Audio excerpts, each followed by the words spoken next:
Beyond the southern tip of India lies a jewel in the ocean, Sri Lanka. It's a land of extraordinary beauty, of jungles, mountains, and vast fertile plains.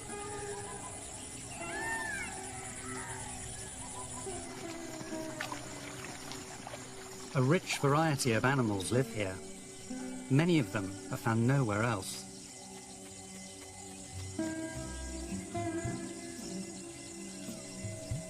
But for me, one animal stands out. It's totally iconic and instantly recognized right around the globe. Sri Lanka is home to its own unique subspecies of the Asian elephant. They look very different from their African cousins. Their ears are smaller, their foreheads domed, and their backs more arched. I'm intrigued to find out just how deep those differences go. I really want to get to know them and their world. For me, it's the chance of a lifetime.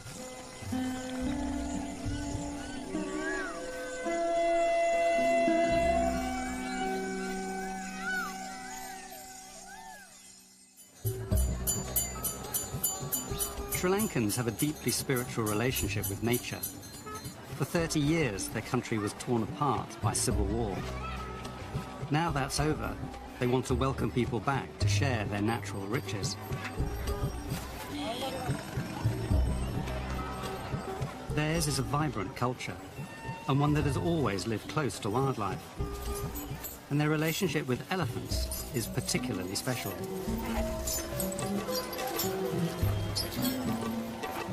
Elephants also have a very special place in my heart. I'm a wildlife cameraman, and elephants are my great passion. I've spent many years filming them all over Africa, but I've never filmed Sri Lankan elephants, and that's why I'm here.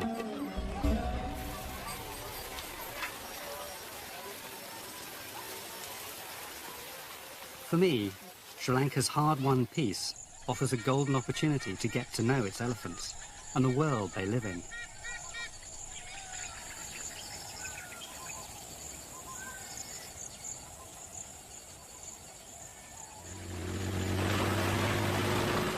My destination is Udawalawe National Park in the south of the country. With me is elephant scientist Sherman Da Silva. If anyone can help me get to know the elephants, Sherman can. It's the end of the dry season, and the vegetation is pretty sparse. I'm hoping that'll make the elephants easier to spot.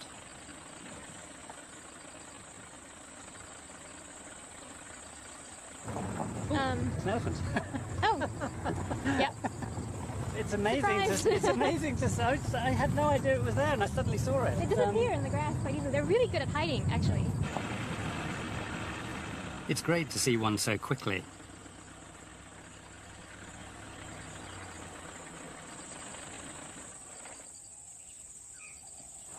Physically, they're similar in many ways to the African elephants I know so well, though their ears are significantly smaller.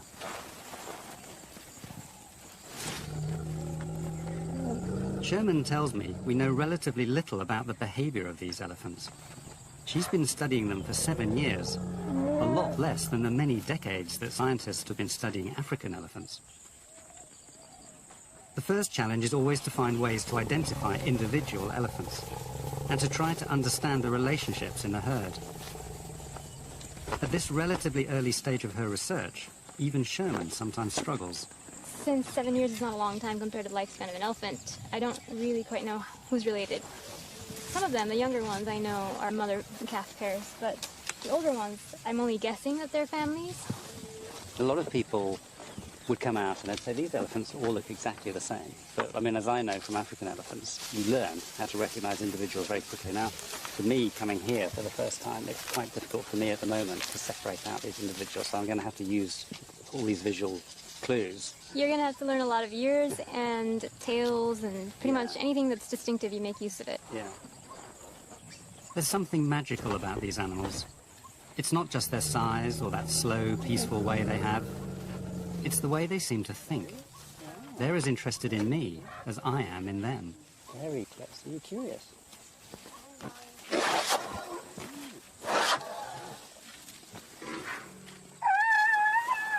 Oh, what an amazing sound. What a great sound. That's incredible.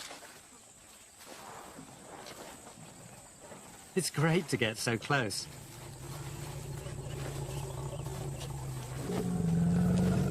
But this one's not so happy about it.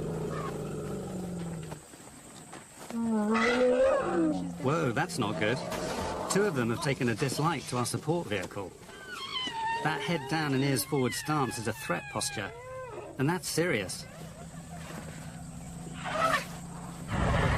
Elephants are said to have killed 50 people in Sri Lanka last year.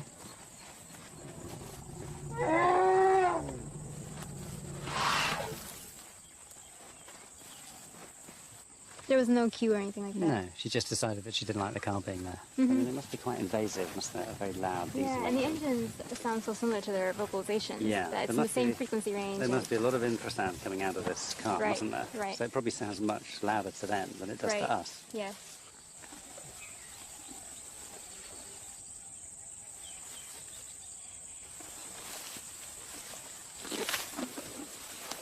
I'm starting to notice subtle details of behaviour.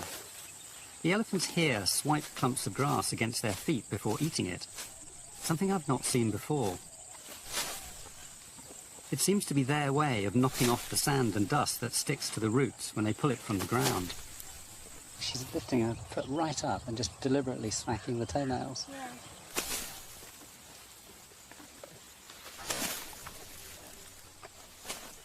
Sherman tells me this is a trick they have to learn from their parents. The behaviour is passed down from one generation to the next.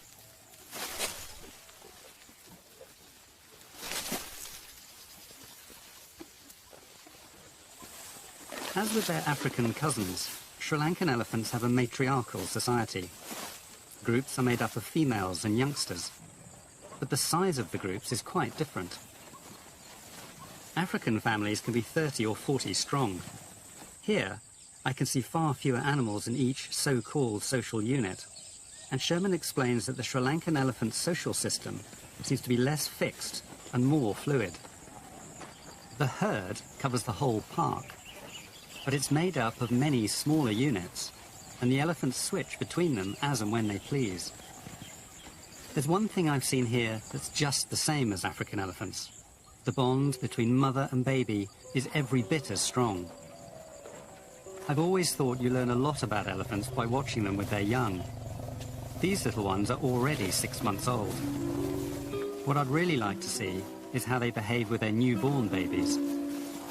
So I've tried to time my trip with the arrival of the monsoon, when there's the best chance of a new baby being born.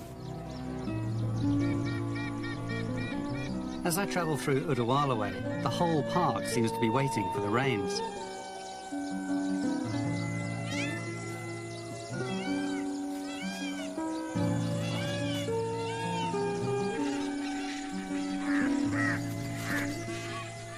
Peacocks are the heralds of the monsoon. As the rains approach, the males' elaborate tails grow and the courtship displays begin.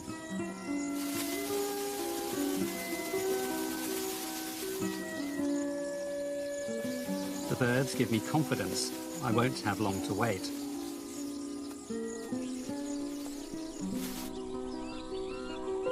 In the meantime, Sherman has someone else she wants me to meet. She takes me to look at another side of elephant life here in Sri Lanka, an insight into the challenges they face growing up here.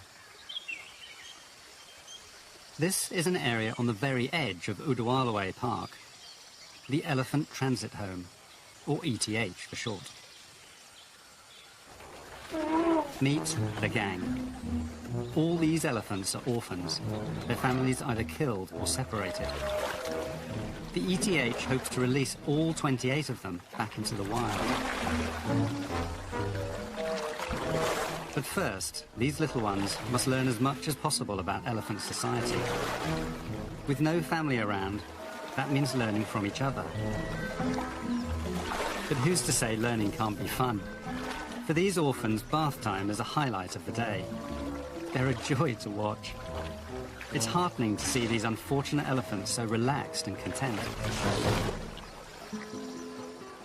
Sherman wants me to meet one particular elephant. This is Namal. He's just 2.5 years old. He was found a year ago, tangled in a snare. He's been here ever since. Namal can't play with the gang at bath time. His only company is his keeper, Celinda. Luckily, they seem to be good friends.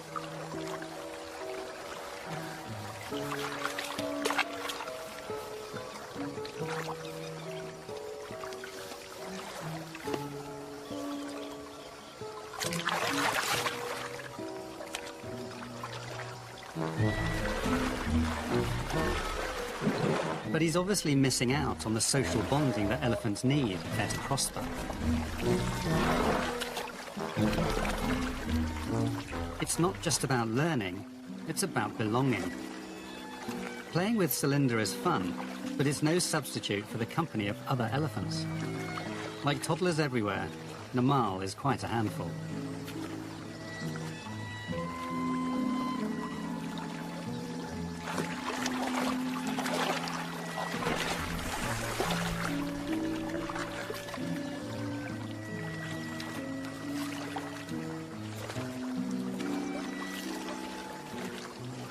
When he leaves the water, it becomes obvious why Namal can't play with the other orphans.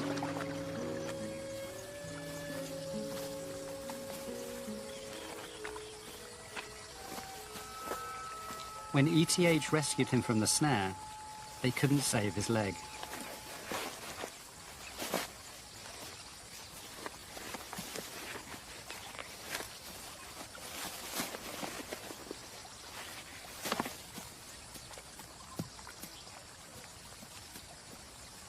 The prosthetic limb helps him get around.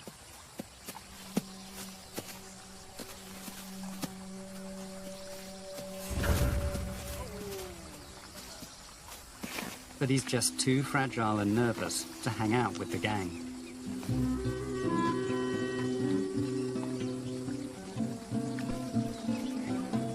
The caring staff here tell me that there is hope. Apart from his disability, Namal is a normal, healthy calf. He's smart enough to save Celinda the trouble of rubbing him dry. And, like any youngster, he's always keen to make friends.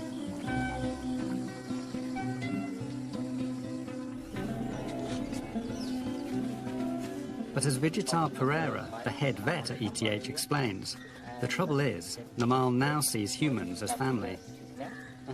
The problem with this one, because he got a lot of care from the human being. So now he has big affinity with the human than the elephants. Oh, so he actually prefers human company to elephants? Yeah. Right. So that wouldn't be good if he were released, right? Yeah, so I can try our best to make minimum contact. But this one, we know he may not go back to the wild again. Namal will never return to the wild. What's so sad is that after a year in ETH's care, he's still not strong enough to spend time with the other orphans. But Vijitar tells me he's growing fast. His time may yet come. ETH's aim isn't to teach elephants how to live with humans. They must learn to live with each other, and ultimately with other wild elephants. In fact, the further these orphans stay away from humans, the better. Last year, people killed 228 elephants in Sri Lanka. That's what's brought the orphans here in the first place. If they're to return to the wild, it's best to steer clear of people. I can't help thinking about the challenges these animals face. The gang are unperturbed. That's the wonderful thing about childhood. The future always seems a long way off.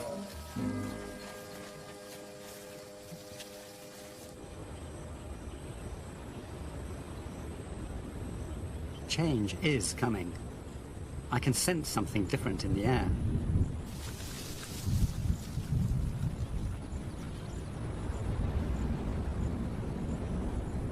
The monsoon is about to begin.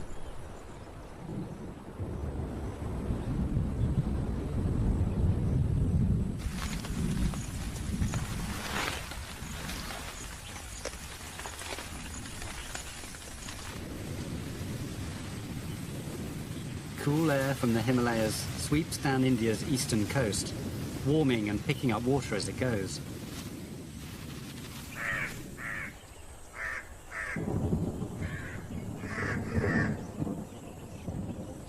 Eventually, these warm, wet winds reach Sri Lanka.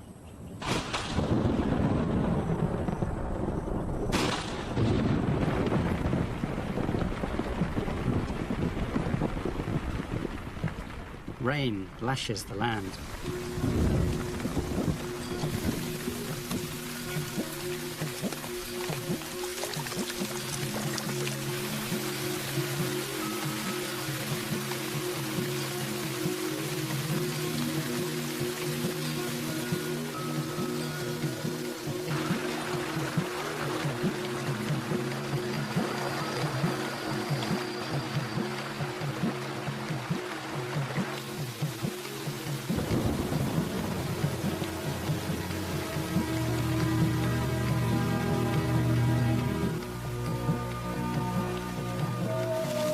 The water will trigger lush new growth. Fresh pasture for hungry elephants.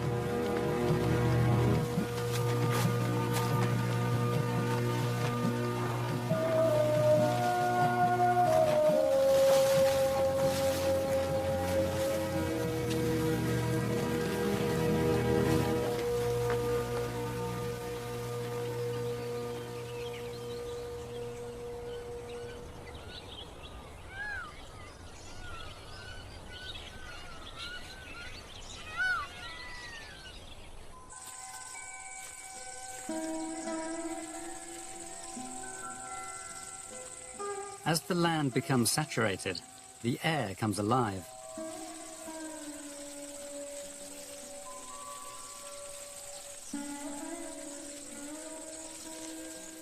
Flying termites, newly hatched.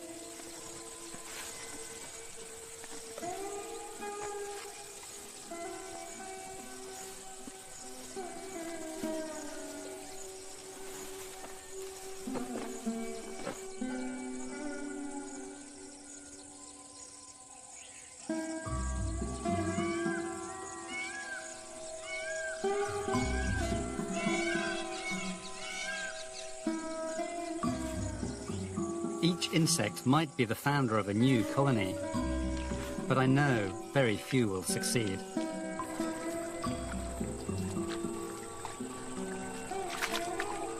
The whole place feels more alive, like it's waking up from a long sleep.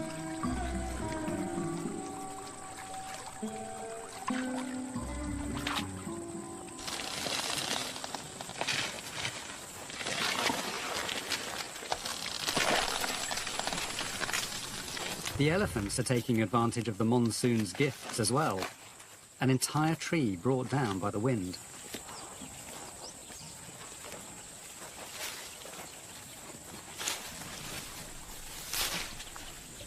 Males and females have gathered to make the most of it.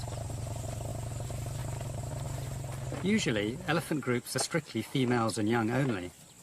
Adult males are normally solitary, or hang out with other males. But here, males and females tolerate each other as they all take advantage of the windfall.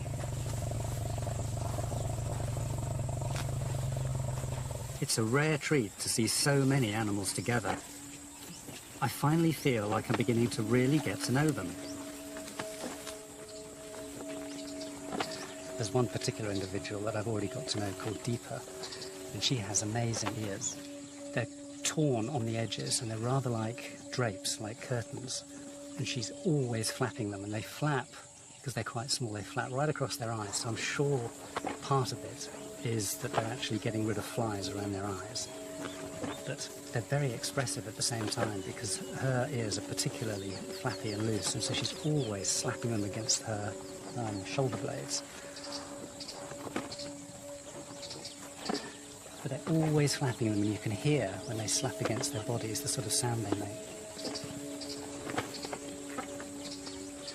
And I think there's a lot going on with Asian elephant ears in terms of communication with each other. These two females are flapping their ears in absolute synchrony. I'm sure that this represents some sort of visual greeting.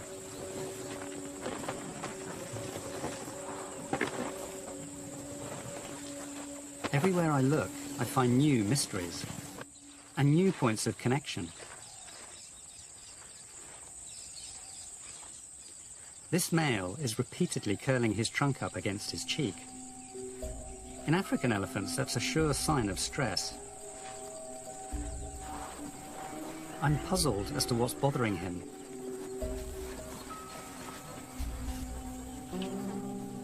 It soon becomes clear. I don't know what killed this elephant. Inside the reserve, it's unlikely to have been people.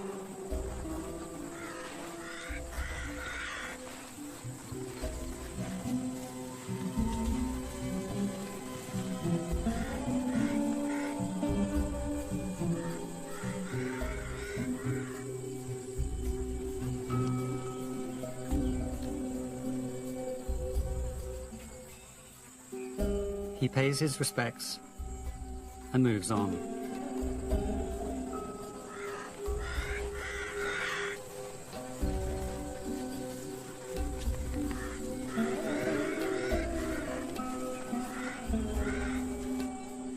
It's a reminder that there are hidden depths to these animals that we can only begin to understand.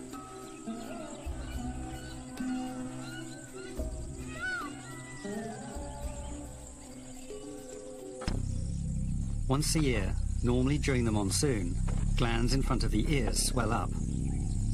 Both these males are in a state of must.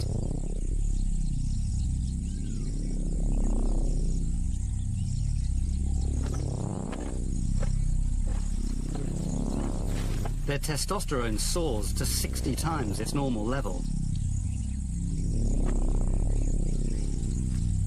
They're restless, aggressive, and ready to fight.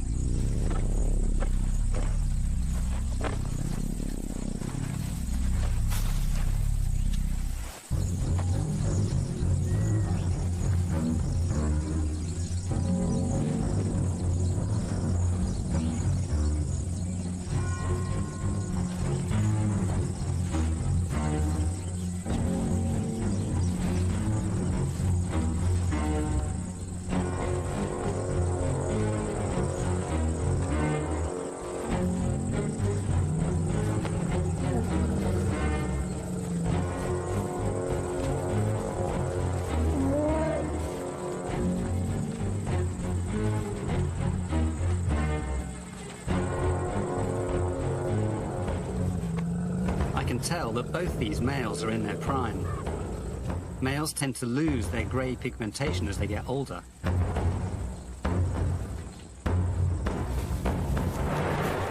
The clash is like nothing I've seen in Africa. Despite their age and size, neither of these giants has tusks. African elephants fight with their heads up and tusks locked. But here, the heads are down. And curiously, they hold the tips of their trunks in their mouths.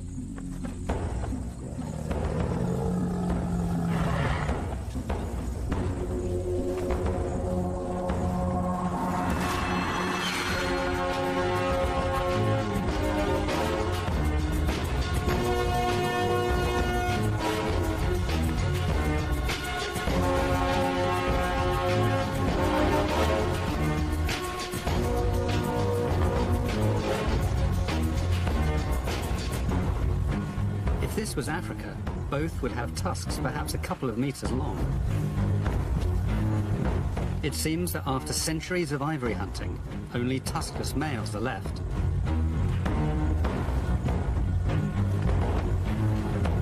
But even without tusks, this is a fight only one of them can win.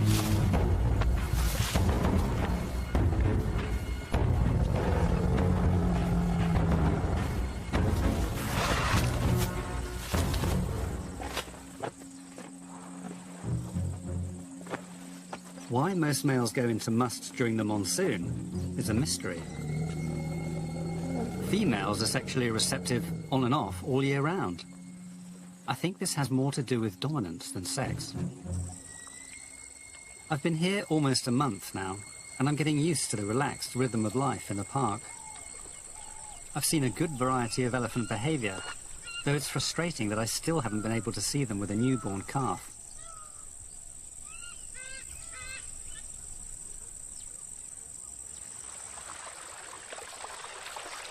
It's 2 weeks since the monsoon began in earnest.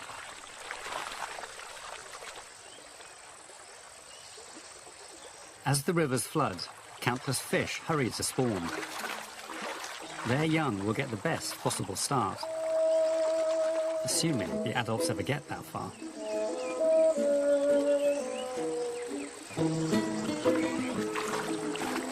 This is boom time for predators too.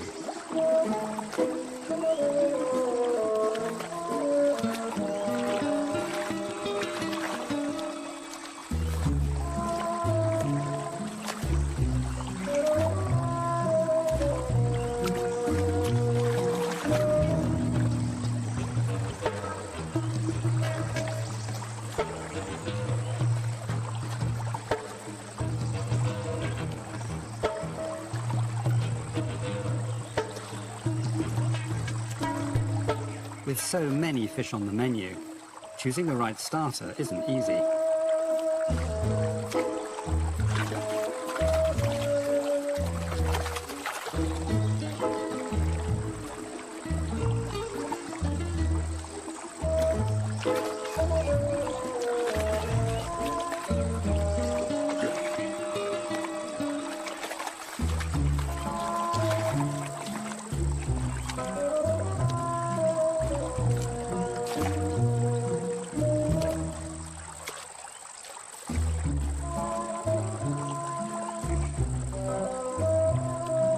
And somewhere out there, there's a fish even for the smallest appetite.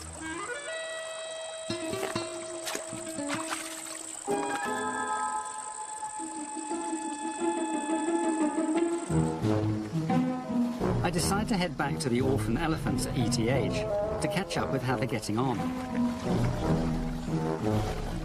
I think the gang are glad to see me.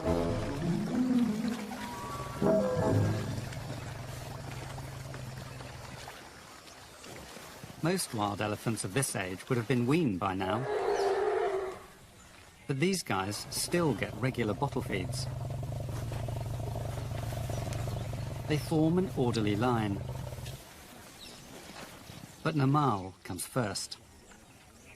He's still not strong enough to feed with the others. Unlike the rest of the gang, this is milk he actually needs.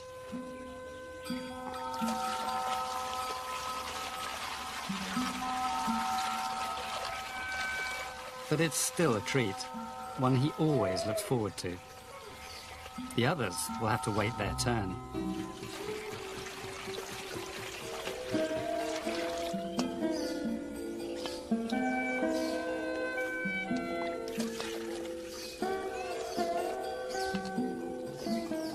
In the wild, suckling strengthens the bond between mother and calf. It's sad to think that the closest Namal has to a parent is Celinda. The others don't even have that.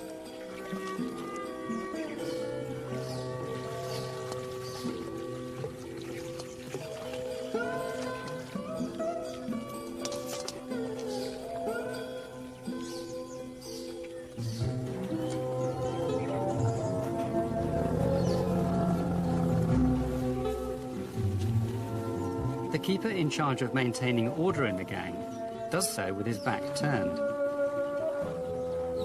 It's part of ETH's policy of keeping contact with the orphans to a minimum.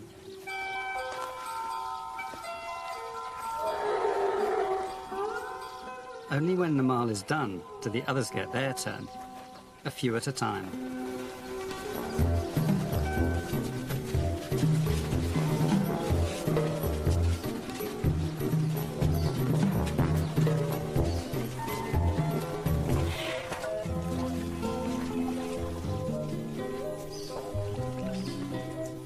They have impeccable manners. They seem to know they're only allowed a jugful each. Then, very politely, off they go, and the next customer takes their place.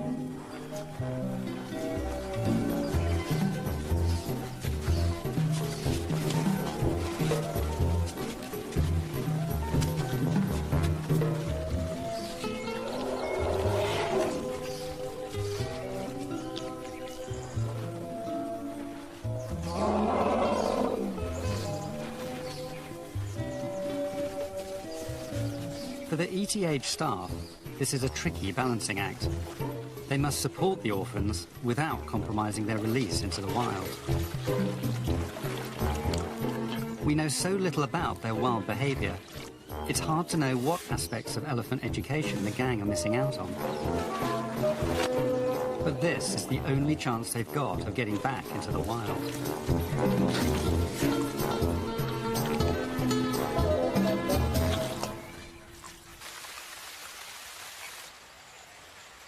I've only got a couple of weeks left here, and the weather is making filming difficult.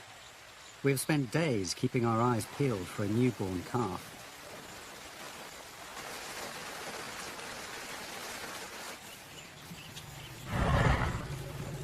Just as we're heading home for the day, one crosses the road right in front of us.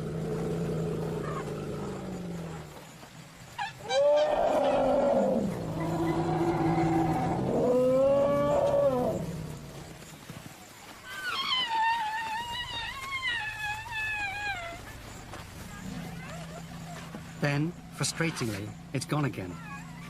And it's clear we're not welcome. Suddenly, the elephants are on us.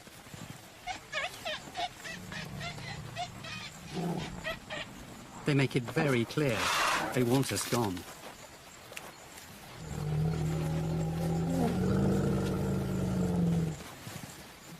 We back off, but they follow.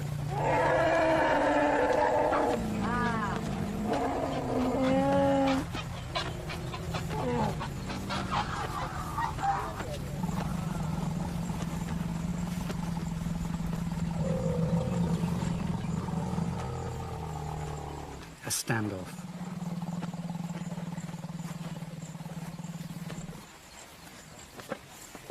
I'm intrigued by the strange squeaking noises they make, and this peculiar breath-checking.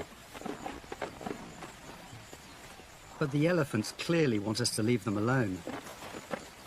So that's exactly what we do.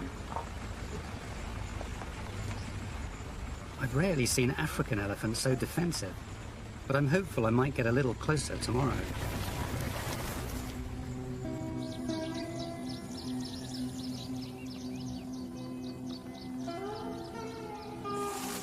The monsoon rains have produced an explosion of greenery.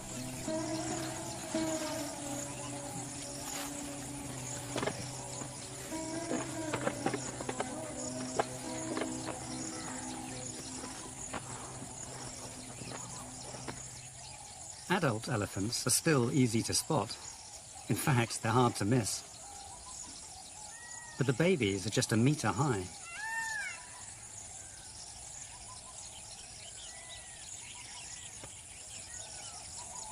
Finally, persistence pays off.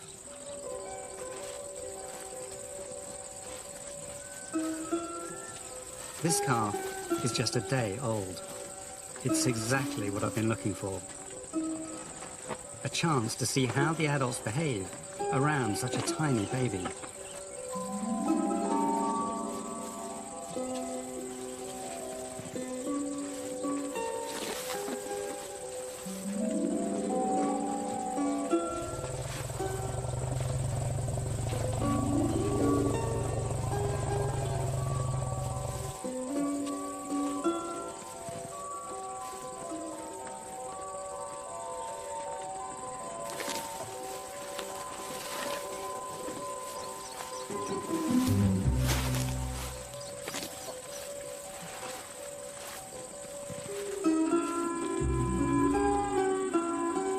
Of course, everyone wants to meet the new arrival.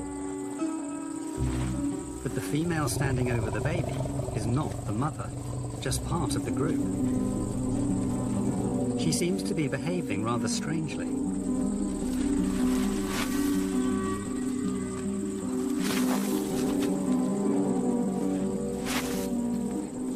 She's trying to shove the calf's mum out of the way.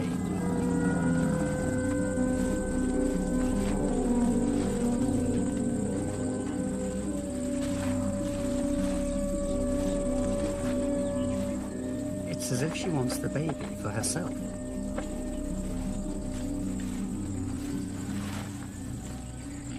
Not surprisingly, the mum isn't happy about it.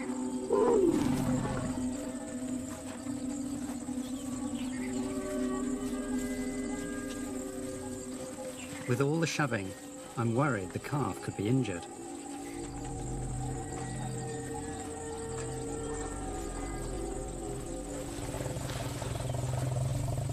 The calf's grandmother takes the baby aside. The females will have to sort this out for themselves.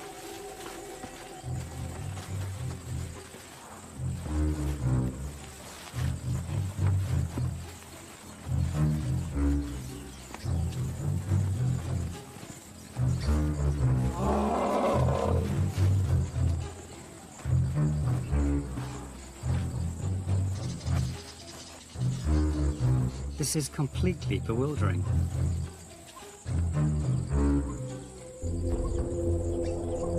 African elephants sometimes kidnap a calf from another family as a display of dominance.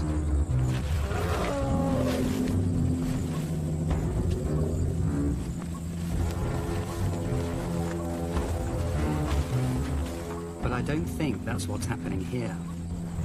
Perhaps Asian elephants play by different rules.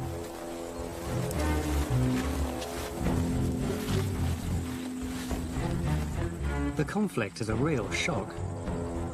What's even more shocking is the outcome.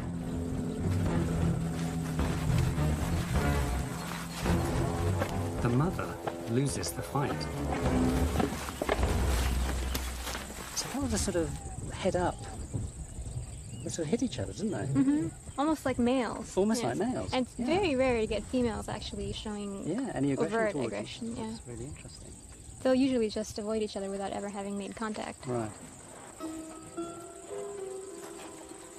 The calf is too young to know what's going on.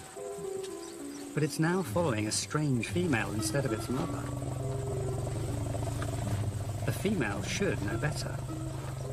What will she do with a calf she can't even feed? Why steal it in the first place? Sherman has an answer, and suddenly it all makes sense. The female's name is Athi Mali, and she was an orphan. She grew up at the ETH with no adults to teach her. There, the older orphans take the youngsters under their wing.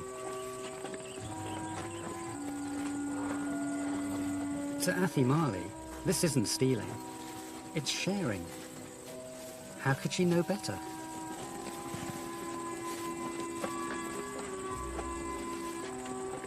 And what's she going to do now? Athi Mali moves her leg to make space for the calf to suckle, but it's not her calf. She has no milk.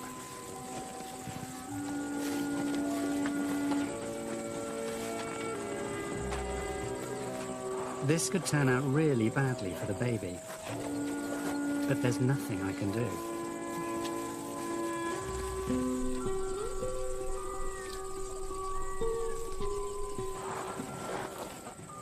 The afternoon rains are on their way. I just hope we'll be able to find the baby again tomorrow.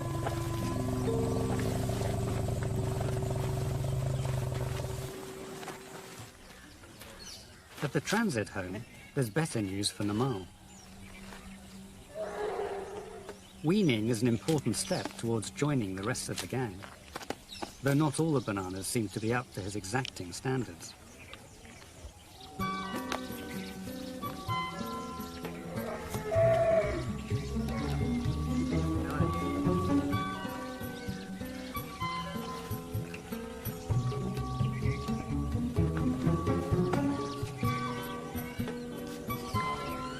For now, he dines alone. But I hope one day he'll be strong enough to enjoy the company of the other orphans.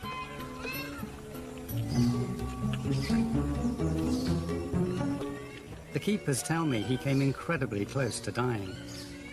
He's lucky to be alive. But elephants are such social creatures. A life in solitary was not much of a life at all. As Namal hoovers up the last of his treats, the gang returns to its temporary life, safe on the edge of the park. One day, they will leave here. For most of these animals, there's hope for a happier future.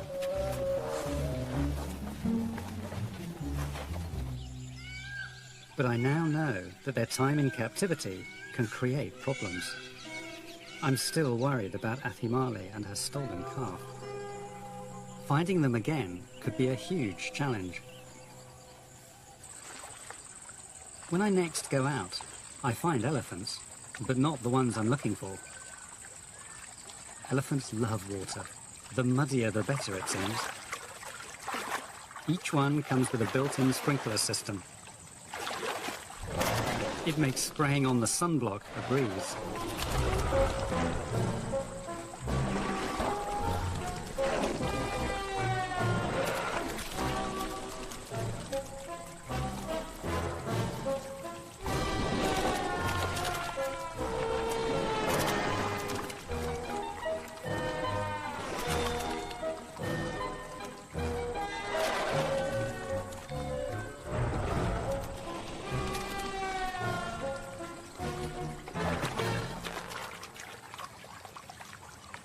Like so much in elephant life, first, you have to learn how to do it. Controlling a meter of flexible pipework turns out to be tricky.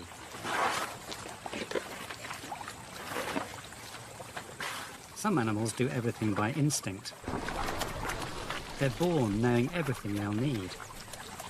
For young elephants, it's all about learning. And learning about mud is high on the agenda.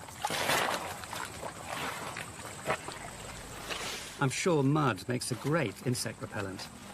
Even with a hide as thick as an elephant's, biting insects are a constant annoyance. There are millions of them.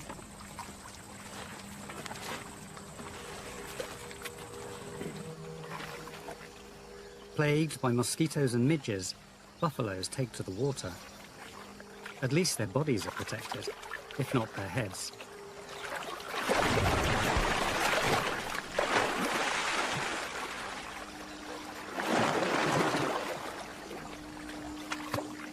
A handy platform for a hungry heron.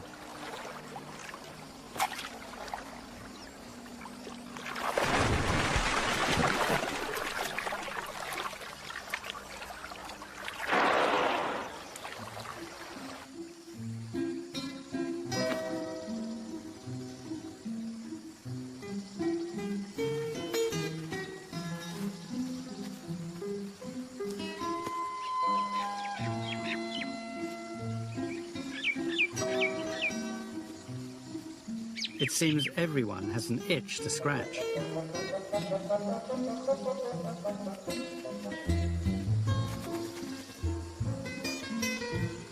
Or if you're lucky, a friend to scratch it for you.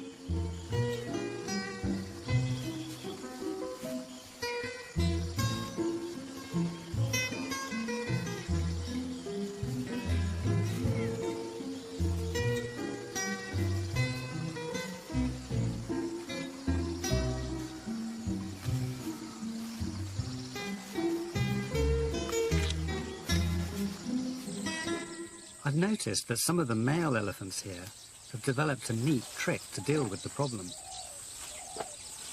One of the really interesting things I have seen here, which I didn't see in African elephants, was animals deliberately breaking off branches and using them as fly swaps. We found a bull the other day where this was clearly what he was doing. He didn't eat the piece of vegetation that he was using to swap flies. He specifically broke it off. It was a certain size, and he had a distinct pattern of hitting one side, hitting the other side, hitting between his legs, hitting across the front of his trunk. So that was really, really fascinating tool use, and I've never seen that so specifically in African elephants.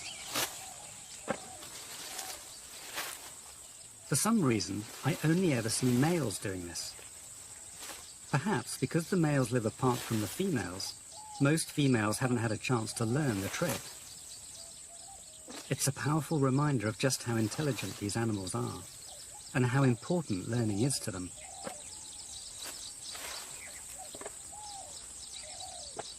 This is a trick that each new generation must learn from the others around them. I just hope the orphan elephants will find a way to develop these skills.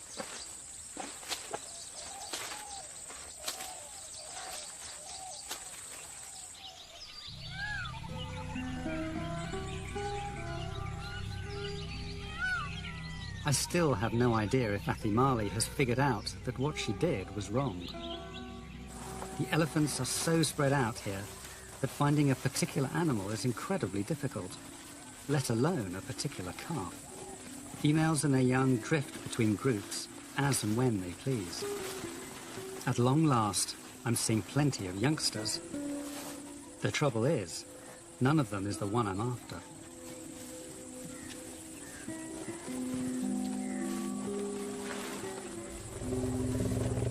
The calf that Athimali stole is nowhere to be seen. I can't help but worry about how the stolen baby is doing.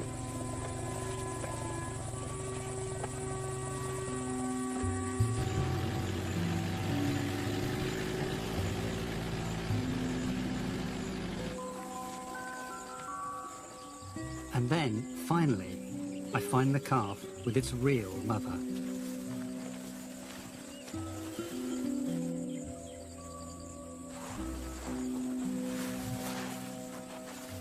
I have no idea when it happened, or how. Perhaps there was another fight. Perhaps Athimali got bored and wandered off. I'm sure that in time, she'll learn to do better.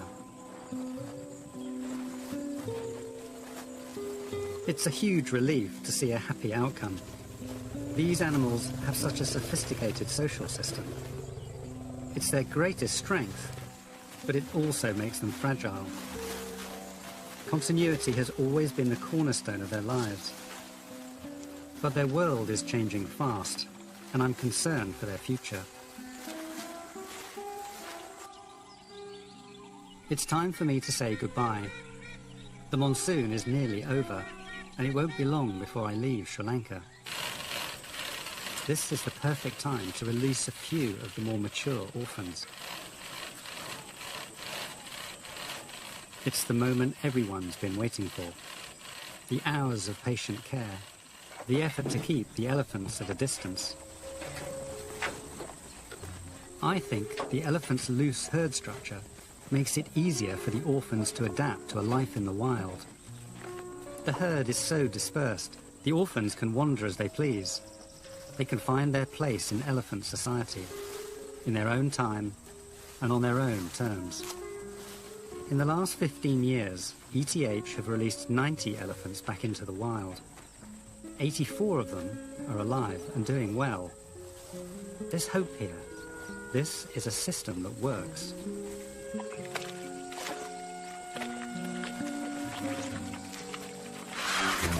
It's good to leave knowing that the future is bright for the rest of the gang. One day, they too will return to the wild. They will have to build on what they've already learned. Their own orphan version of elephant society.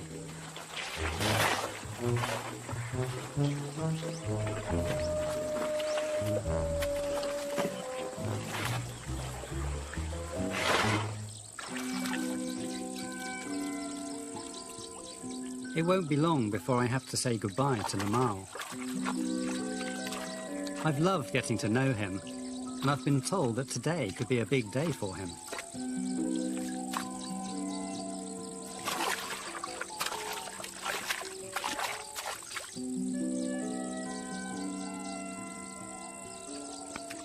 The monsoon has brought new little luxuries. A mud bath is the perfect way to start this special day.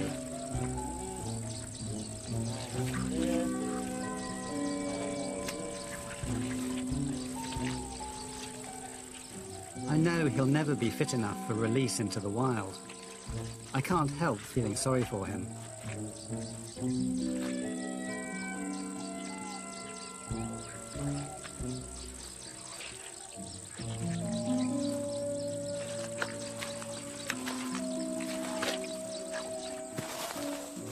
Not that Namal's one for complaining. He's been positive and outgoing since the day they first found him.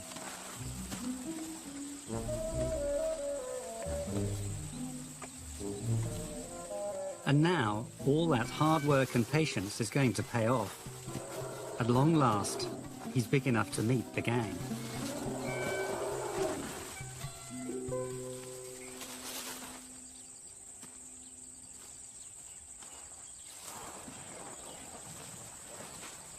This is what elephants are made for. It's what they need more than anything else.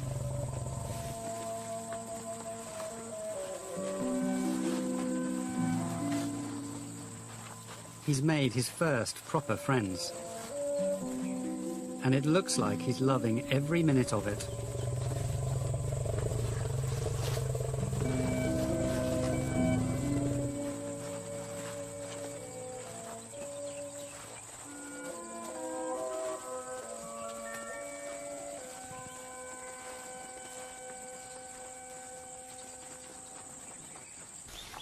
Trying to follow individuals through the monsoon has been hard, but I've seen and learnt a lot.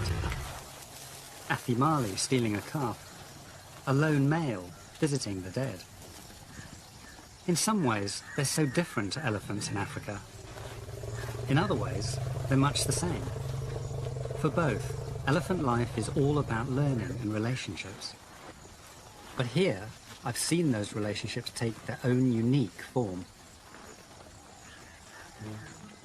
It's hard to say goodbye to Namal and his friends. They have all become very special to me. I will certainly never forget my time here in Sri Lanka.